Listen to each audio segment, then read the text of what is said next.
જામનગરની અંદર લગભગ એમ માનો તો 1100 ફાઉન્ડરી અને 400 એક્સટ્રુઝન પ્લાન્ટ છે અને ઇન્ડસ્ટ્રીઝમાં તો આગ લાગવાની શક્યતા ઓછી હોય છે, પણ ફાઉન્ડરીના ઉદ્યોગની અને એક્સટ્રુઝનની અંદર જે ફાઉન્ડરી હોય છે એમાં અકસ્માત બનવાની શક્યતાઓ હોય છે. એટલે અમે જીઆઈડીસી પાસે લગભગ 3 વર્ષ પહેલાં માગણી કરેલી હતી અને પાછી પણ માગણી કરેલી છે કે અહીંયા ફાયર સ્ટેશન હોવું જરૂરી છે, કેમ કે લગભગ આ 5 થી 6 કિલોમીટરના એરિયાની અંદર આ ઇન્ડસ્ટ્રીયલ એરિયો આવેલો છે અને આટલી વિશાળ ઇન્ડસ્ટ્રીઝ છે અને આટલી ફાઉન્ડરીઓ હોવાથી અવારનવાર અકસ્માતો બનતા હોય છે. એટલે ફાયર સ્ટેશન હોવું બહુ જ જરૂરી છે.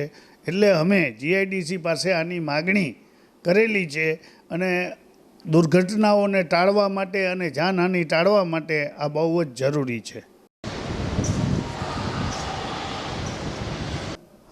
જામનગર ફેક્ટરી ઓનર્સ એસોસિએશન માનદ મંત્રી મનસુખ સાવલા.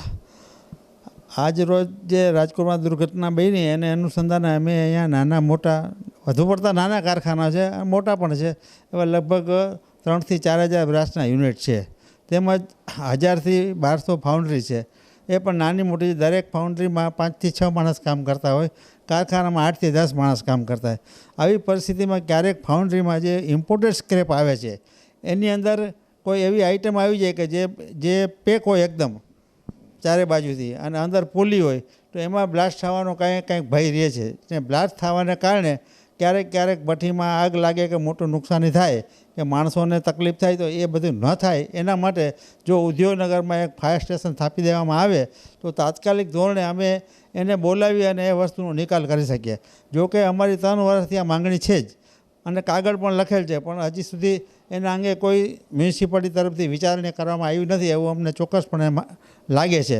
તો અમે એમ ઈચ્છીએ છીએ કે વહેલી તકે આ વ્યવસ્થા થવી જોઈએ, જેથી કરીને કારખાનામાં ક્યારેય કોઈ આવો બનાવ બને, ભાગ્યે જ બનતો હોય છે પણ બને તો અમારે તાત્કાલિક ત્યાંથી અમે ફાયર સ્ટેશનને જાણ કરી અને એને અહીંયા બોલાવી અને એ વસ્તુને ત્યાં અટકાવી શકીએ અને નુકસાન ઓછું થાય, જેથી સરકારને ફાયદો છે અને કારખાનાવાળાને ફાયદો છે.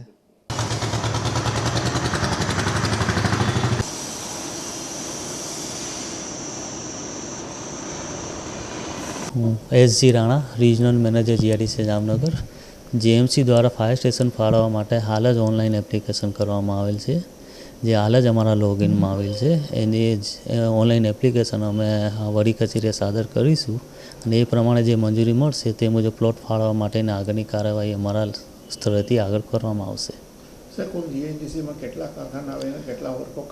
ફેઝ 2, 3 ને થઈને લગભગ 2 થી 3,000 જેવા કારખાનાઓ છે અને મોસ્ટ ઓફલી બધા બ્રાસ પાર્ટને લગતા ઉદ્યોગો આવેલા છે.